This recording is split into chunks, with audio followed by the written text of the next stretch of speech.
नमस्ते। Handful mindful में आपका स्वागत है। ये बेबी रजिस्ट्री सीरीज़ का पार्ट 7 है। आज की इस वीडियो में मैं आपको बताऊंगी कि बच्चे के लिए आपको किन किन गियर आइटम का रिक्वायरमेंट रहेगा। गियर्स यानी कि जैसे कि स्ट्रॉलर, कार सीट वगैरह, और प्लेइंग के लिए क्या क्या रिक्वायरमेंट रहेगा। इस वीडियो सीरीज़ के जो प्रीवियस पार्ट्स थे उसमें मैंने बच्चे की फीडिंग, क्लोथिंग, डाइपरिंग और अलग अलग रिक्वायरमेंट्स के बारे में बताया था कि आपको किन किन आइटम्स की रिक्वायरमेंट रहेगी। आज की इस वीडियो सीरीज़ को स्टार्ट करते हैं और देखते हैं कि बच्चे के लिए आपको किन किन बेसिक गियर्स और प्लेइंग इक्विपमेंट्स या टॉयज़ की रिक्वायरमेंट रहेगी।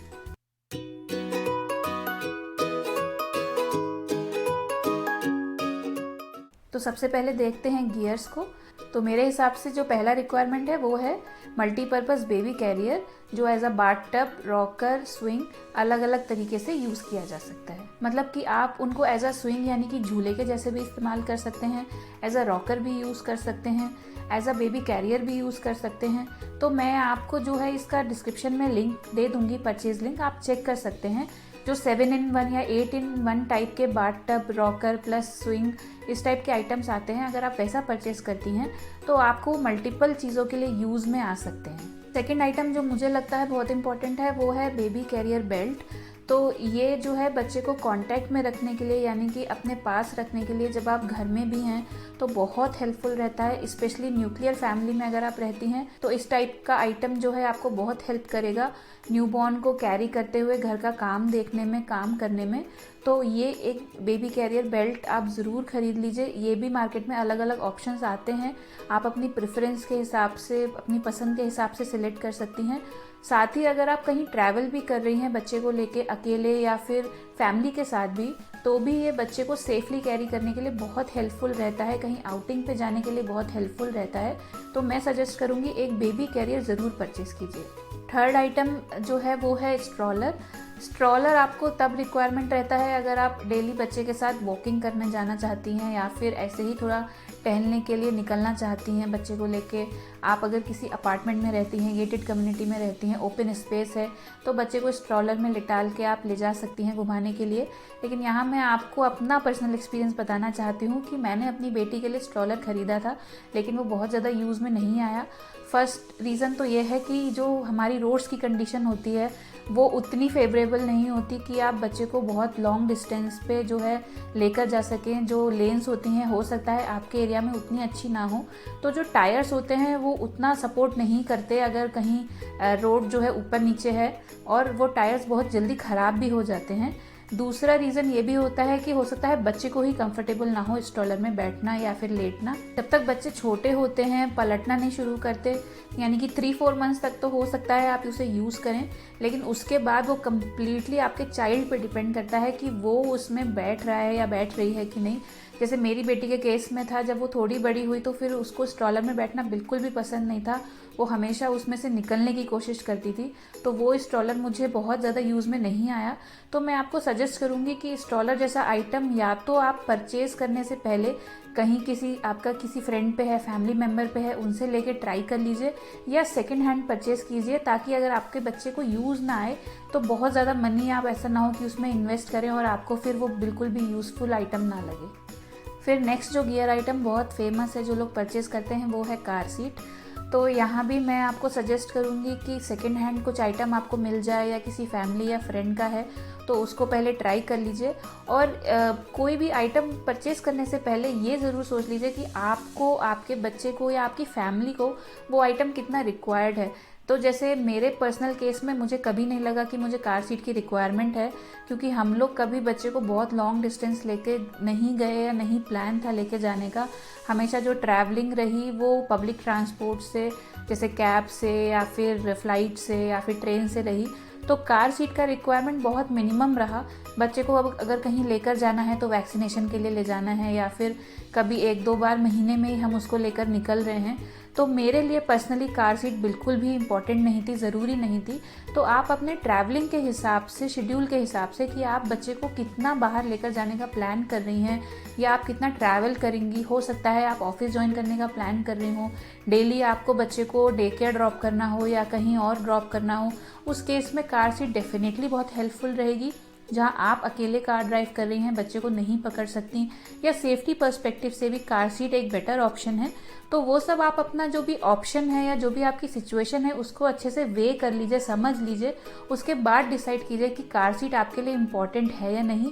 ऐसा ना हो कि बस मार्केट में कोई आइटम अवेलेबल है तो आप परचेज करना चाहती हैं कि वो भी बच्चे के लिए खरीद लेना चाहिए।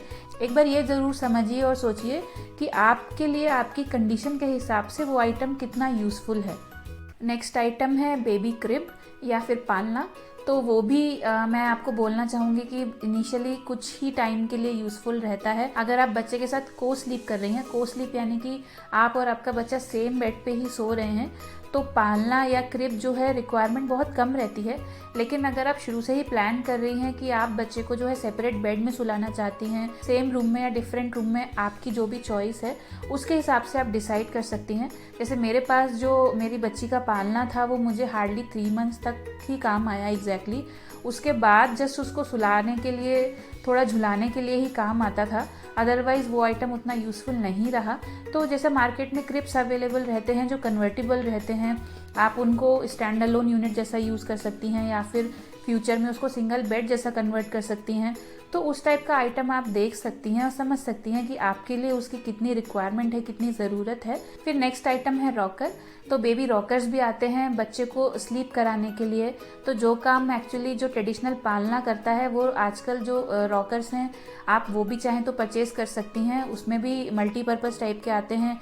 एक ऐसा आता है जो न्यू बॉर्न्स के लिए आता है, एक रॉकिंग मोशन रहता है जिससे वो ईजिली सो जाते हैं, इलेक्ट्रिकल टाइप के रहते हैं, ऑटोमेटिक रहते हैं। फिर मार्केट में और भी बहुत सारे गियर्स अवेलेबल हैं, जैसे कि बेबी बाउंसर होता है या फिर बेबी के लिए, न्यूबॉर्न्स के लिए अलग अलग टाइप के और इक्विपमेंट्स आते हैं और गियर्स आते हैं। बट मैं सजेस्ट करूँगी कि कोई भी आइटम पहले से परचेज़ मत करिए। आप जब बेबी हो जाए उसके बाद जो आपको रिक्वायरमेंट लगती है, रियली बहुत रिक्वायरमेंट रखती है, तो आप उसको परचेज़ कर सकती हैं। वहाँ भी मैं सजेस्ट करूँगी कि सेकेंड हैंड परचेज़ करने का ट्राई कीजिए, क्योंकि बच्चे के लिए कोई भी गियर जो होता है वो एक 3-4 मंथ से ज़्यादा बहुत ज़्यादा काम नहीं आता और वो अल्टीमेटली आप लॉन्ग टर्म यूज़ नहीं कर पाएंगी।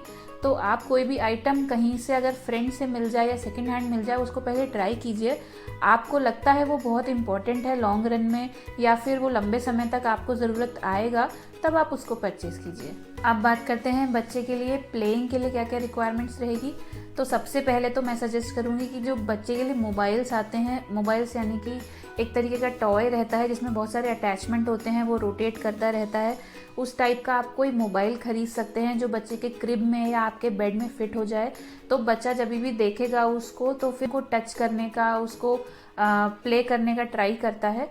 तो आप एक मोबाइल खरीद सकती हैं, चाहे तो घर पे भी बना सकती हैं, DIY ऑप्शंस भी रहते हैं, तो वैसा भी आप बना सकती हैं। बट एक मोबाइल जो है आप इनिशियल फेज से यानी कि न्यूबॉर्न फेज से यूज़ कर सकती हैं बच्चे के लिए। नेक्स्ट आइटम है कुछ स्क्वीजी टॉय या फिर कुछ सॉफ्ट टॉय। तो स्क्वीजी बॉल्स आती हैं जो बच्चा हाथ में पकड़ के इस तरीके से प्रेस कर सकता है, इससे उसकी मोटर स्किल्स डेवलप होने में भी हेल्प रहती है और साथ ही थोड़ा एक एक्सरसाइज या प्ले टाइम जैसा भी बच्चे के लिए हो जाता है। तो आप कुछ soft baby friendly squeezy balls या फिर सॉफ्ट टॉयज जो है बच्चे को दे सकती हैं। फिर जब बच्चा थोड़ा बड़ा हो जाता है, थोड़ा अपनी सराउंडिंग समझने लगता है, तब आप एक फ्लोर बेड बना सकती हैं, यानी कि ज़मीन पे गद्दा डाल सकती हैं और जो भी दीवार की साइड है वहाँ एक मिरर लगा सकती हैं। तो बच्चों को खुद को मिरर में देखना और अलग अलग तरीके की एक्टिविटीज़ करना बहुत पसंद होता है। तो मिरर मैं ये नहीं बोलूँगी कि आप ग्लास का ही लगाइए, वॉल पेपर्स भी आते हैं मिरर की टाइप के जिसमें बच्चा अपना रिफ्लेक्शन देख सकता है। तो वो सेफ्टी पॉइंट ऑफ व्यू से भी बहुत अच्छा ऑप्शन है और बच्चे के प्लेइंग के लिए, एक्सरसाइज के लिए भी एक बहुत अच्छा ऑप्शन है। तो आप ज़मीन पे एक गद्दा डाल के दीवार की साइड से एक मिरर लगा दीजिए और देखिए बच्चा कितना एंजॉय करेगा उस चीज़ को।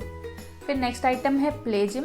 ये भी बच्चे की एक्सरसाइज के लिए, एंटरटेनमेंट के लिए बहुत हेल्पफुल रहता है, लेकिन मैं यहाँ सजेस्ट करूँगी कि बहुत ज़्यादा फ्लैशी या लाइट वाला साउंड वाला बच्चे के लिए मत लीजिए। एक सिंपल टाइप का आप प्ले जिम ले सकती हैं जिसमें बच्चा कोशिश करे जो भी वहाँ ऊपर से मोबाइल्स लटक रहे हैं या कुछ भी टॉयज़ है उसको पकड़ने का, ग्रैब करने का। सिंपल रोटेशन वाला ले लीजिए, लेकिन बहुत ज़्यादा नॉइजी लाइट वाला मत लीजिए। बच्चे के लिए तो कंफर्टेबल डेफिनेटली नहीं होगा कुछ समय के बाद, लेकिन थोड़े टाइम के बाद आपको भी उससे हेडेक फील होने लगेगा। तो जो सिंपल टाइप के होते हैं उनको प्रेफर कीजिए, उनका लिंक मैं डिस्क्रिप्शन बॉक्स में दे दूंगी, या फिर आप घर पे भी बना सकते हैं उसको बहुत ईजिली। मैं यहाँ आपको रेफरेंस के लिए एक पिक्चर दिखा रही हूँ। इस टाइप की प्ले जिम आप बनाएंगे तो बच्चा भी बहुत हैप्पीली उसको यूज़ कर पाएगा और आपको भी इनकन्वीनियंस नहीं होगा बहुत ज़्यादा फ्लैशी साउंड या नॉइस से। इसके साथ ही आप कुछ ब्लैक एंड वाइट कलर के फ्लैश कार्ड्स जो होते हैं वो मोबाइल से लटका सकती हैं, क्योंकि न्यूबॉर्न्स जो है जो ब्लैक एंड वाइट का कंट्रास्ट होता है वो बहुत अच्छे से समझते हैं, देख पाते हैं। तो उस टाइप के भी आप यूज़ कर सकती हैं, उस टाइप का भी आप मोबाइल बना सकती हैं। मैं आपको एक इमेज दिखा रही हूँ यहाँ पे, तो उस टाइप का आप बना के यूज़ कर सकती हैं। वो भी बच्चे के डेवलपमेंट में, आई कोऑर्डिनेशन में, हैंड आई कोऑर्डिनेशन में, मोटर स्किल डेवलपमेंट में हेल्प करेगा। तो आज की इस वीडियो सीरीज़ में बस इतना ही। जो मेरे हिसाब से मुझे लगा इम्पॉर्टेंट चीज़ें हैं, या फिर आप किस तरीके से चीज़ों का सिलेक्शन कर सकती हैं, मैंने आपको बताया। आपको कैसा लगा आप मुझे कमेंट बॉक्स में ज़रूर बताइए। वीडियो पसंद आई हो तो लाइक कीजिए, शेयर कीजिए और चैनल को सब्सक्राइब कीजिए।